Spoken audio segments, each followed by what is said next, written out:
তো বন্ধুরা, আজকের বড় আপডেট, পশ্চিমবঙ্গ সরকারের পুরনো যুবসাথী পোর্টালে বড় পরিবর্তন আনা হয়েছে। এবার চালু হয়েছে নতুন যুবশক্তি পোর্টাল। এখন অনেকেই জানতে চাইছেন যে নতুন পোর্টালে কি কি সুবিধা পাওয়া যাবে, পুরনো অ্যাকাউন্ট কি থাকবে নাকি আবার নতুন করে রেজিস্ট্রেশন করতে হবে। তো আজকের এই ভিডিওতে আমি সব কিছু সহজ ভাষায় বুঝিয়ে দেব, তাই ভিডিওটি শেষ পর্যন্ত দেখুন। এবং এই ওয়েবসাইটটা কি ফেক নাকি সত্য তোমাদের কিন্তু প্রমাণ সহ দেখিয়ে দেব। তো তোমরা কিন্তু সেটা তোমাদের মোবাইল দিয়েও চেক করতে পারো। তো চলুন। তো সবার প্রথমে তোমরা কিন্তু তোমাদের ফোন থেকে ক্রোম ব্রাউজারটি ওপেন করে নেবে এবং ওপেন করে নেওয়ার পর কিন্তু তুমি সেখানে সার্চ করবে যুব সাথী।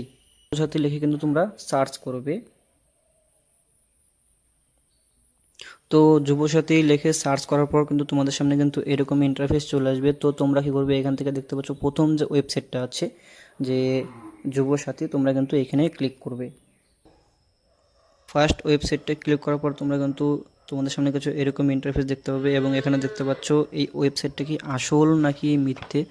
তোমরা কিন্তু এখানে প্রমাণটা দেখে নাও। এখানে কিন্তু দেখতে পাচ্ছ লেখা আছে www.gov.in। তো এটা কিন্তু কোনো ফেক ওয়েবসাইট নয়, এটা কিন্তু সরকারের তৈরি ওয়েবসাইট।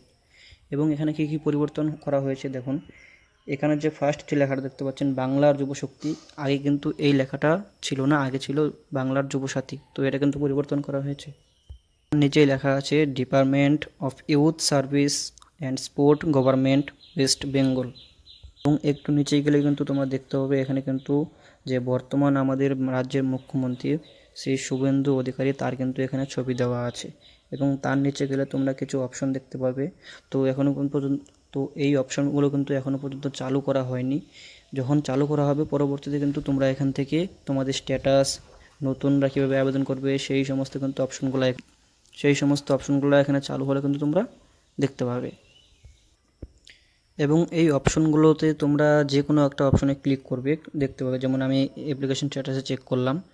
স্ট্যাটাস চেক করার পর কিন্তু দেখতে পাচ্ছ যে এখানে কিন্তু যে download system apply online check status, যদি আমি চেক স্ট্যাটাসে ক্লিক করি তো দেখতে পাচ্ছ এখানে কিন্তু update status will made available soon, please visit again, thank you. মানে বলা হয়েছে এখনও কিন্তু কোনো তেমন পরিবর্তন করা হয়নি এই অপশনগুলো। তো এই অনেক তো এখন দেখো, অনেকের মনে প্রশ্ন আসতেই পারে যে এই প্রকল্পের যে যুবশক্তি প্রকল্প, এর আবেদন ঠিক কবে থেকে শুরু হবে, টাকা কবে থেকে দেবে, এবং যারা যারা যুবশক্তি পেত তাদের কি আবার কি নতুন করে কোনো আবেদন করতে হবে কি না। তো দেখো, যারা যারা আগে যুবসাথীতে আবেদন করেছিলে এবং তাদের মধ্যে কিন্তু অনেকেরই যে সমস্ত ডকুমেন্ট আছে সেগুলো কিন্তু সমস্ত ভালো করে যাচাই করা হয়নি। এবং তার ফলে কি হয়েছে যে কেউ কেউ আছে যুবসাথী প্রকল্পের টাকা কেউ 1 মাস পেয়েছে, কেউ 2 মাসেরটাই পেয়েছে, আবার এমন অনেকেও আছে যারা কিন্তু 1 মাসের টাকাও এখন পর্যন্ত পাননি।